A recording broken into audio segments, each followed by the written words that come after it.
All right, I am back making some video here and getting stuff out to everyone. And I didn't do anything this week because I've been sort of involved looking at everything, reading, looking into stuff, thinking, going, interesting. So we got a lot to do. And I've decided, you know what? I'm going to expand what I'm doing on the channel. So I'm making some artwork and stuff like that. And I'm going to make a nice little studio and all that stuff because people seem to really like the polish. And I haven't really put a ton into polishing everything up and stuff like that. I'm going to change that. So I'm going to make some channel arts and stuff like that. I'm going to have some different things to go on with the thumbnails and have different color codes. So if we want to do solar and all this stuff, will be one color. Prepping and other stuff is another color. We're going to get into analysis of events going on in the world and politics. That's going to be another color. And then, another color for the miscellaneous of everything else. We're going to do all sorts of things. I'm going to start pumping out videos like crazy because I got a lot to talk about what's been going on. I got a lot to say. And put it mildly, I haven't even yet begun to fight.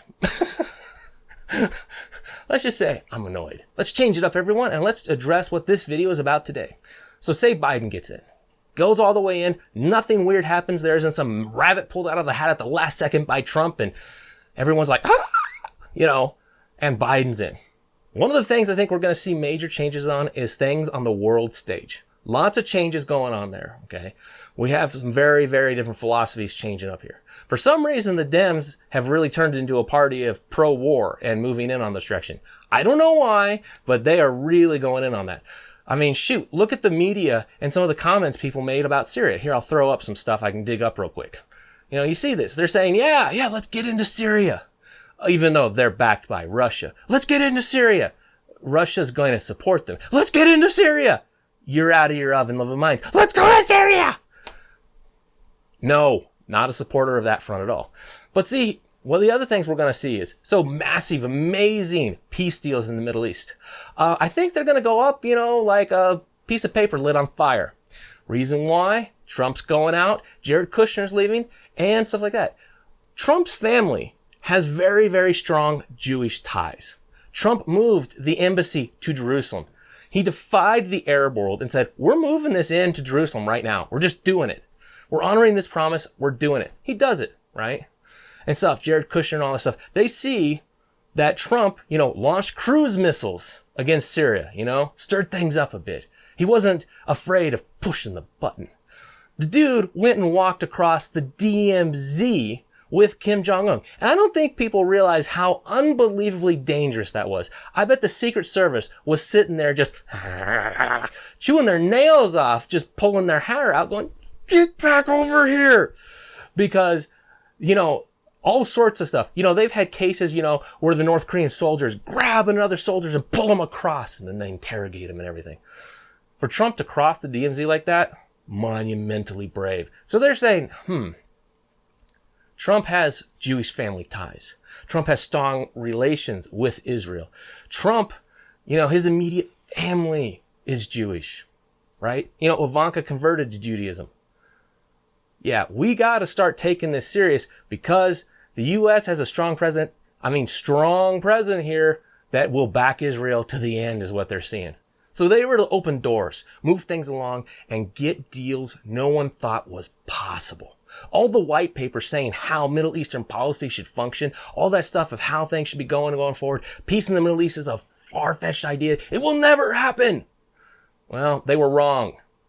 And part of it was the perception that Trump is heavily, heavily guaranteeing to back Israel. That was a big thing. And they knew, because of our economic influence in the world, it was best for them to get on board. And we saw people recognizing the state of Israel. Unbelievable. Said it would never happen. Biden's going to go in? Well, you're going to see someone who is considered feeble and weak. Honestly. All right, you may disagree with my assessment, everything like that. Fine, that's fine. But I think the world leaders are going to say over there, yeah, he doesn't really back Israel, especially, and this is the key thing I'm watching for, is if they make a move by executive action, which they can do because this is directly under the approval, to pull the embassy out of Jerusalem. You see that move, all those Middle Eastern peace deals, they're gone. It's going to go right back to the same war. We're going to have to push up troops. We're going to have to put people in. yeah, more Americans are going to die because of that action. It's going to be bad and stuff like that.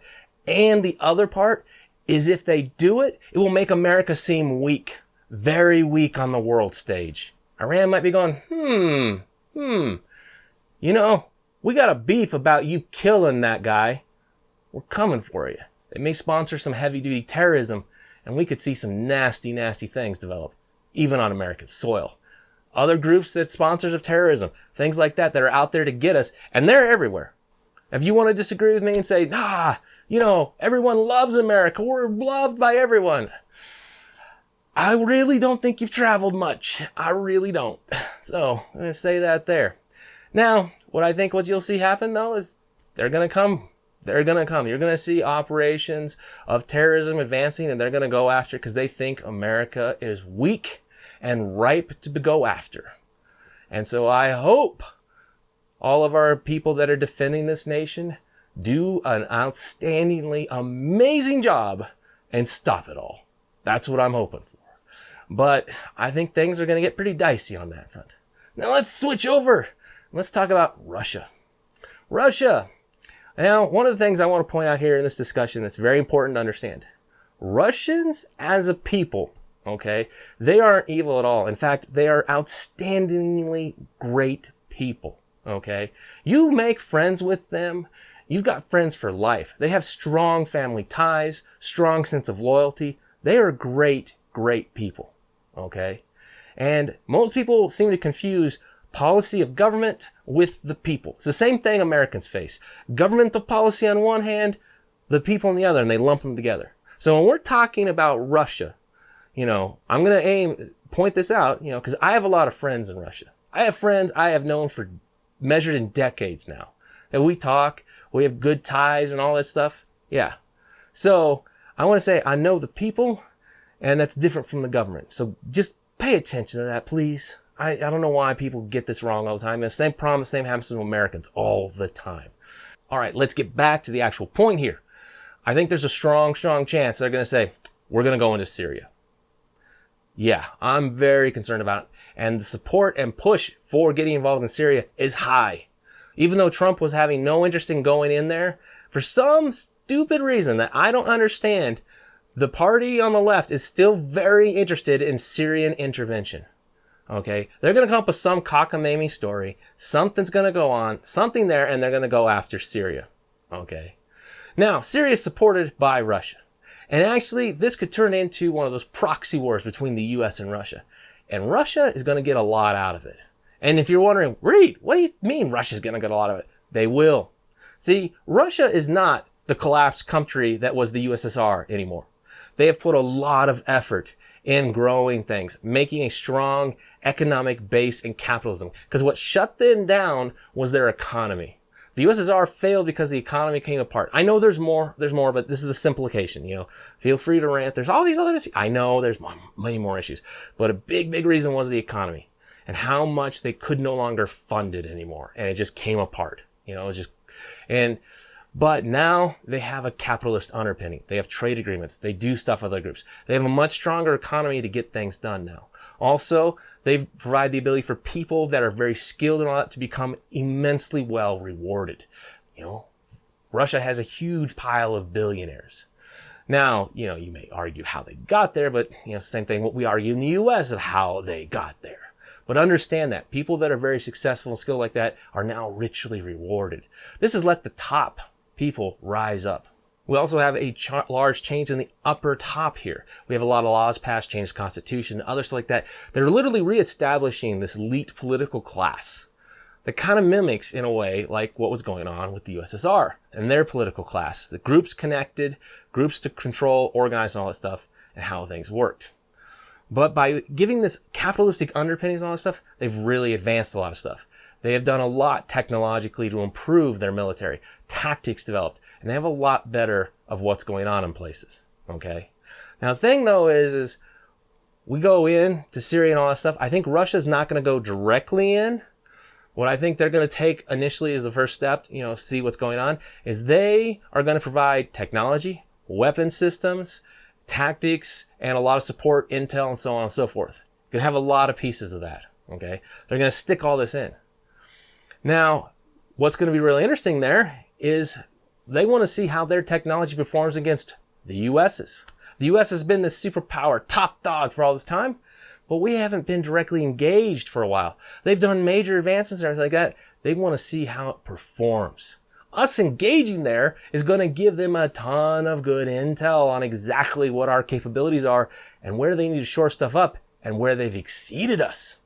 Yes, and if you think they haven't, I don't know what to tell you. You really haven't been keeping an eye on things. Like if you look at the top, cyber attackers, the top dogs, the top people that can get into even, deep level classified stuff and get stuff out, it's the Russians.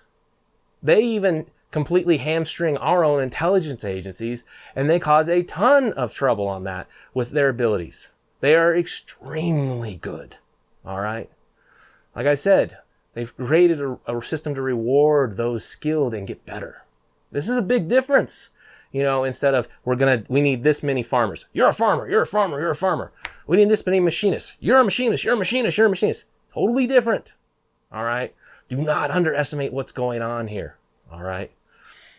And so us getting involved in Syria, yeah, they're going to learn a lot. And depending on how things shake out from there and stuff like that, I think you could see, and especially with them perceiving Biden as weak, because I bet you Putin meets Biden, he's going to see them as a feeble old man who can't do squat. I really do. Putin will eat him for lunch, tear him apart. Absolutely. And so what you're going to see them is going to, Putin's mentioned in the past, what happened with the USSR coming apart the way it did shouldn't have happened. He wanted to see something reestablished, Russian preeminence on the world stage. Putin is big time protector of Russian interests. All right. And we'll go into some other stuff that goes on over there with that and some of the stuff, try to explain it to people because they just don't get it. But, okay, what you're probably going to see happen is with the way Belarus is having a lot of issues and stuff like that over there, I think I could easily see Putin step in and say, yeah, Belarus, you're now part of the Russian Federation. And see how that goes. Have a vote where they appear to have happily selected to become a new Russian state. All right, new district of Russia, the Russian Federation. Yeah, could go there. Depending on how things shake out with what goes on in Belarus, I think one of the next steps you're going to see happen is them going, hey, Ukraine, aren't you sick of the U.S. messing around in here? Aren't you terrified of them playing with everything? They're the ones keeping you down. They're the ones preventing you from rising up and becoming, economically successful, having all this other stuff. Don't you want a way out? And they hold a vote. And, they become a Russian state. And I think Kazakhstan is also going to be very interesting to see what happens there because Russian launch facilities are still heavily used in Kazakhstan. It's important. So I think those are the three that might be in play. Real good chance of things going on in play there. Let's talk China. I also think Xi Jinping is going to look at Biden and go, you weak. Yeah. So he's going to eat him for lunch. So be there, just imagine it'll be Biden laid out on a dinner table, Xi Jinping and Putin at either side, trading servants, eating him away, and discussing about how he was so weak. Yeah. I think China, they've effectively annexed Hong Kong, will just solidify it the rest of the way.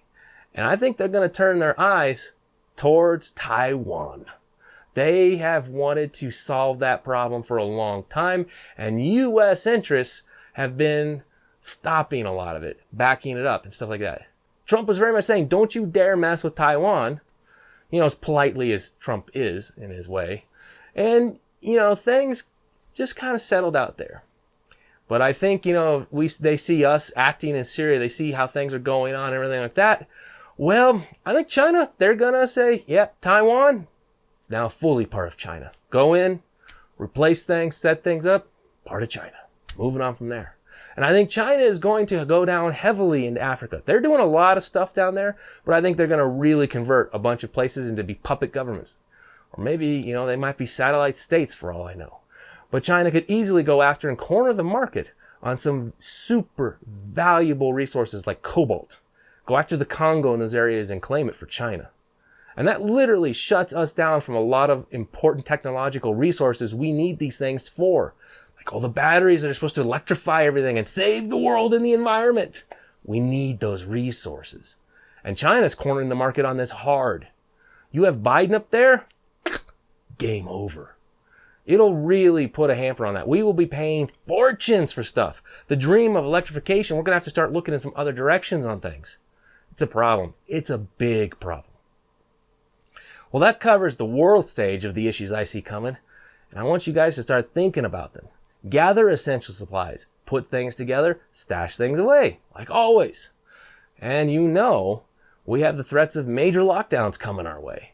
We'll be talking on that soon. So look forward to more stuff on updates of strange things in COVID, which, with everything going on in the election, there's been developments that are very important to keep an eye on. And then I got lots of other stuff to do. And you're going to have to put up with me ranting for a while and doing all sorts of things. Like I said, there'll be color code. Look forward to that. New studio and everything else coming. Time to put the polish and make this a heavy-duty job. Take care, everyone. Read out.